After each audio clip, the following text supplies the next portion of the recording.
Hello, you beautiful legends, and welcome to Blunt Force Healing Podcast.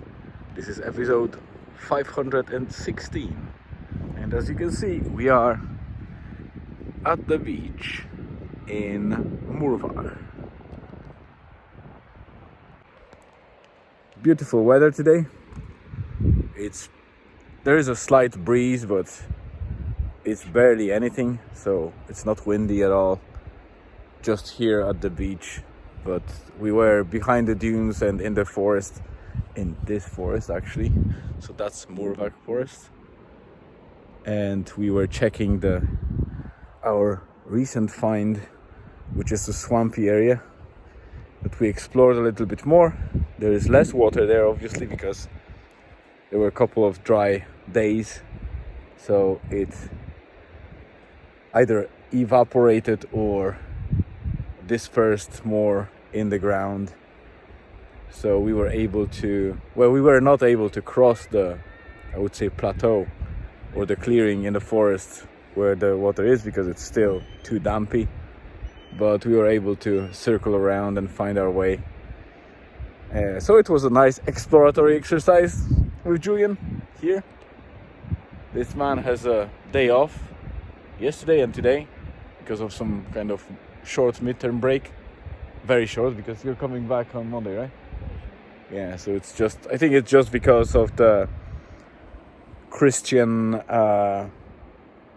Ash Wednesday and surrounding stuff. It's usually that they give 2 or 3 days depending on how that works. I think it's always 2 days actually because it's always after Ash Wednesday, right? Hey, Julian is trying to show me how to do St. Bridget's Cross, right? Yeah, so it's not working out right. Yeah, because you're using that, well, still good, but not the best material for that. He's trying to do that from the dune grass and craft something.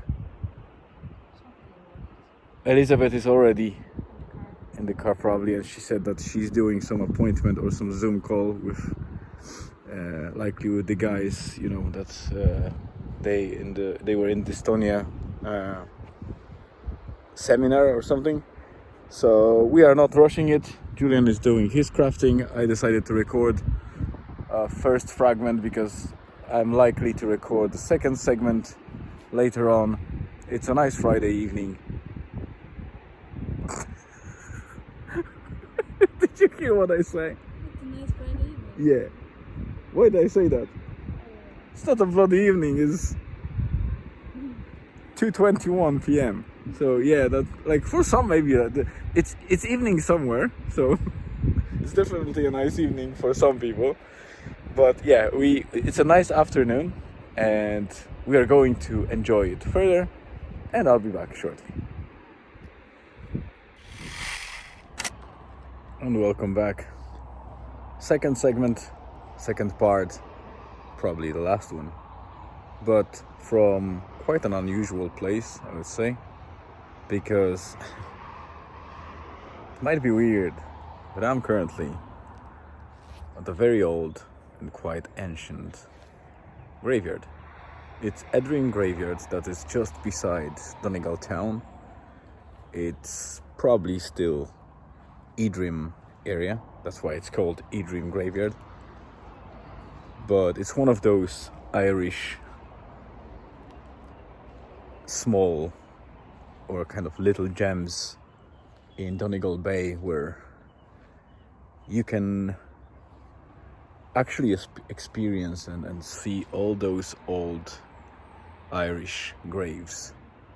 Most of them are probably very, very ancient. There is a lot of them that are already derelict and probably forgotten to some extent, but many of them still are possible to be read. Some of them I can see the years, like 1879.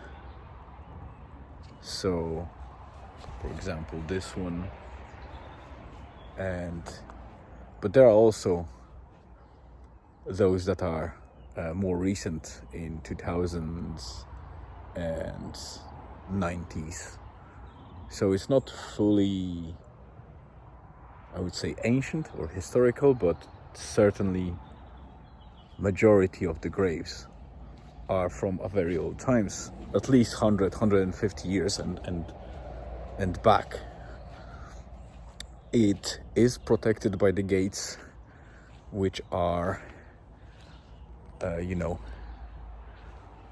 recent, and make sure that they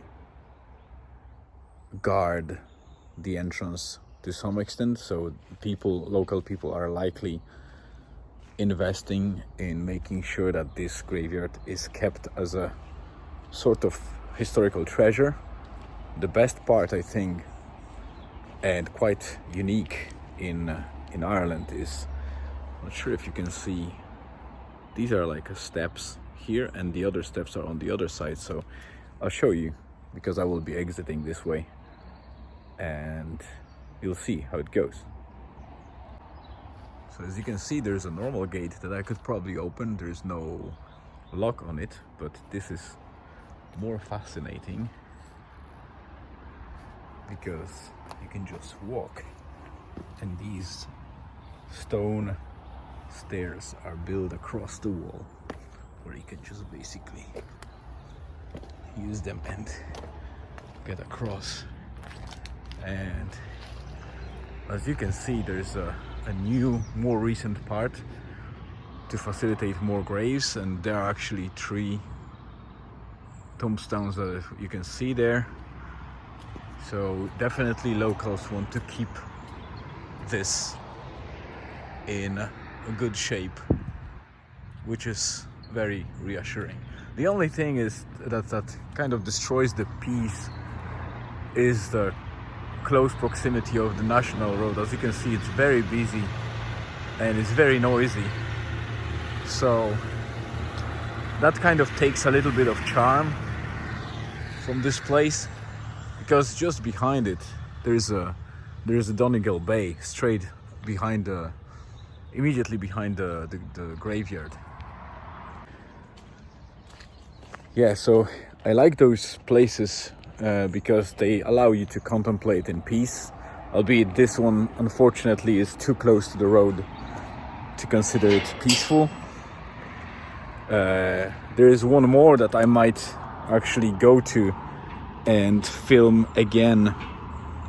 By again I mean because I never included that in Blunt Force Healing. I recorded that previously for other reasons, but that was before I started the project, so I might go there at some stage and show you, because it's in a much calmer and better isolated place, not so far from us, because it's close to Moorvach Beach, and that place is amazing because you can truly isolate yourself and very little people visit it, and it kind of has that ancient vibe and calmness to it. So definitely worth visiting if you want to be alone and not distracted by anything else. There's another gate here which has some lock on it. I suspect there is some barn or other area there, but I obviously won't be trespassing. I'm not here to do some stupid stuff. I just explore the area whenever I can. Elizabeth is at home, Julian is playing console, and we had a nice walk at Moorvach Beach,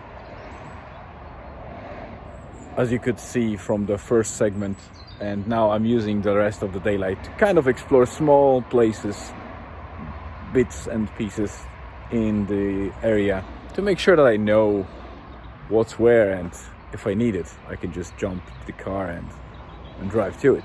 So that will be it for today. Not much to update on. It was pretty much work day, then the lunch walk with Elizabeth and Julian, and a little bit of exploration. The interesting part was that when we were recording that first segment with Julian, and he was doing that St. Brigid's Cross, and we finished. We walked back to the car along the ocean shore, and what we found was, I knew straight away what it is, but I couldn't believe I found it on the beach, and that was a shark egg. And you can see it in the blog post, because I definitely put the picture of that shark egg. And also I will suggest what it is, what type of shark it is, because it was quite strange, but the application that I use, Seek, which is associated with National Geographic and iNaturalist AI, which is quite solid AI that can recognize many plants fairly precisely, and animals as well. And just by the shape and type of egg, it immediately gave me the ID for the type of shark that this egg belonged to. So it not only reassured me that it's a shark egg, but it was fascinating that this shark was unique enough to identify the shark by just the egg. So I'll put that in the blog as well. So that's it for today. Thank you very much for tuning in. I hope it was a bit more interesting than the usual updates, and I think there will be more and more those more colorful or vibrant and interesting episodes as the spring comes and the summertime comes, because the days are getting longer.